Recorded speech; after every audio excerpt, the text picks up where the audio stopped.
Yeah, it's fine. Thank you so much, Dr. Maipal, and it's indeed an honor to be part of this course, and also thank you for accommodating my request to come in a little early.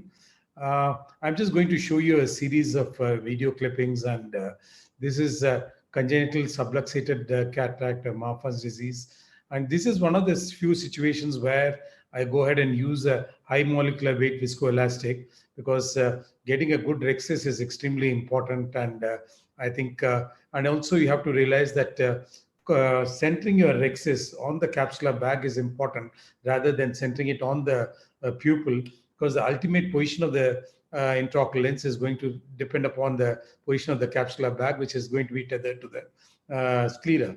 And that's the getting a capsular rhexis is extremely important. Usually aim for a slightly smaller rhexis, and then subsequently adequate hydrodissection.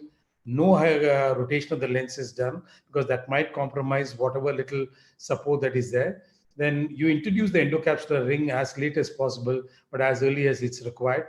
In this case, since the capsular bag seem to be fairly stable, it's mostly phacoaspiration that is needed in these soft cataracts. I'm going ahead with the surgery, and you can see that I use a bimanual IA for removing all the cortical material. And this is one of the situations where I would do a capsular polishing. As you can see over here, I'm a little concerned about the capsular phimosis that can sometimes occur with these subluxated lenses. And I've got a slightly smaller capsular bag in this capsular rhexis in this situation. So it might be one situation where I would do a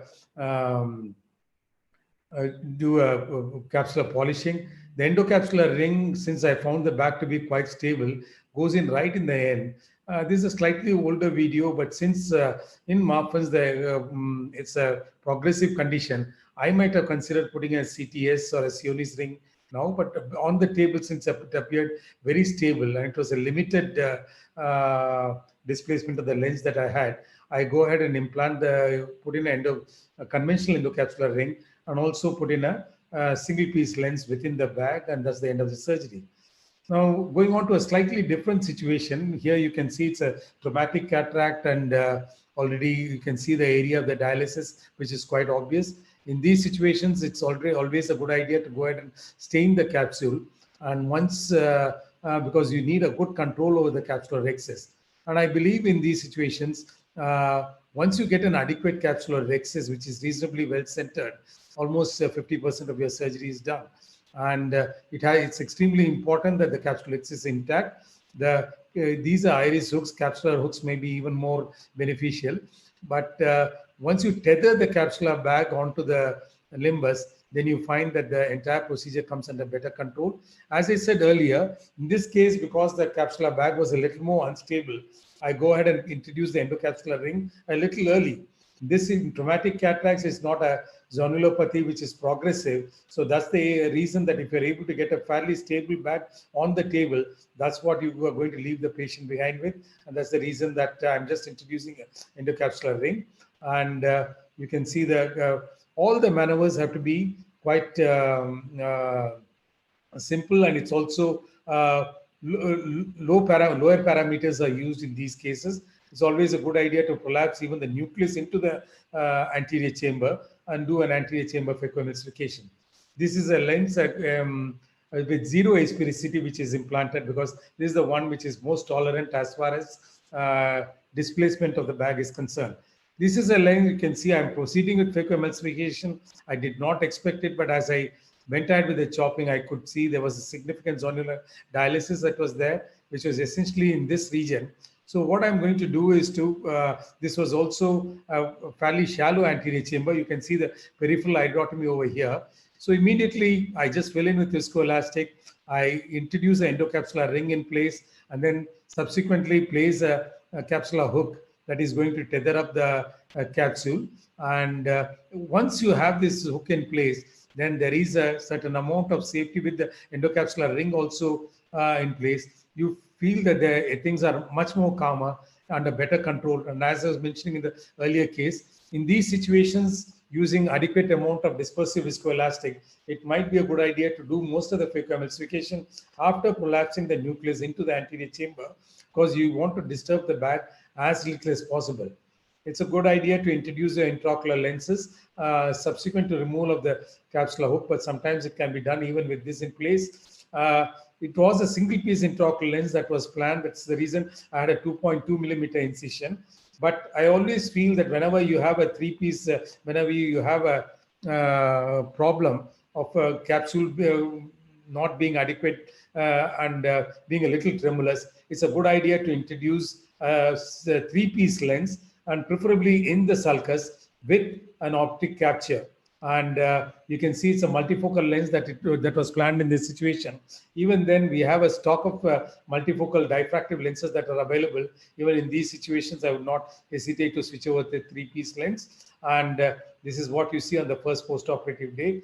There was a strand of vitreous which is coming into the anterior chamber that was also adequately dealt with towards the end of the surgery. And just in case you have a more extreme situation like this, where you find that there is a it's again a case of a Marfan's, but you can find that the displacement of the lens is significantly more, and you can.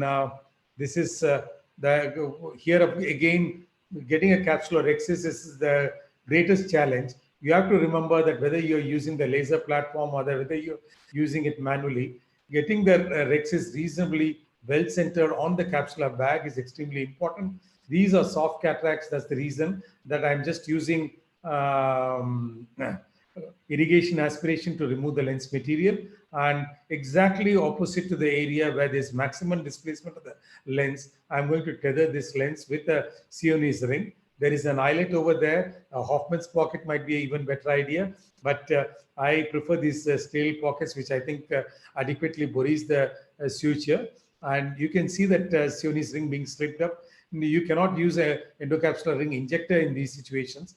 It's extremely important that the position of the Sionese ring is right opposite to the area of maximal displacement. That's the reason I'm swinging it over so that it corresponds to the area of maximal displacement. And it's a 9-0 Prolene suture. Nowadays, Gore-Tex suture is also available, which is threaded through this. And then subsequently, you can see the entire capsular bag settling down, and it is being hooked onto the sclera. You can just have a multiple passage of the suture through the sclera or create a suture, and subsequently it's again a three-piece lens in this situation being injected into the bag. And this is what you see post-operatively. This 3 months later, that's the Sionese ring which is holding the bag in place. And you can see it's a reasonably well-centered lens, and you can see just the edge of the Sionese ring over there. I think I'll skip this for want of time, but this is just a capsular dialysis.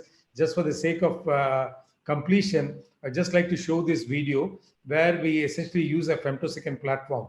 I think a femtosecond laser is a great tool as far as doing the subluxated lenses are concerned. And here I'm essentially shifting the femtosecond layer, the capsular rhexis to center. Maipal, I'll finish in less than a minute. To center it on the capsular bag, you can see that these are all the zonular stent that I have. There's no zonules here, no zonules here. And in these cases, I do not want to pick up the rhexis, but just go in with the bent 26 gauge needle so as to just gather up the rhexis, causing minimal traction, no hydrodissection, obviously, and no rotation of the lens. There's an adequate hydrodissection that's performed so as to free up the lens from its so that removal of the lens material is easy. As I mentioned already, it's even a good idea to prolapse the lens material into the anterior chamber. And this is the endocapsular ring that's going into its place. And you find that the overlap of the endocapsular ring is not there in the maximum area of subluxation. And so it's swung around a bit, and then it's an intraocular lens which is introduced into the capsular bag. The final slide of just a half a minute, and just in case the subluxation is too much, it might be a good idea to do away with the entire capsular bag and implant a scleral fixated lens, or in my case, a iris fixated lens. I believe that today, with the advances that have been with the scleral fixation of intraocular lenses and also the experience with iris clip lenses, whenever you are faced with a complex situation of extreme subluxation, it's a good idea to remove the entire bag and do a secondary lens implantation. Thank you so much for your kind attention.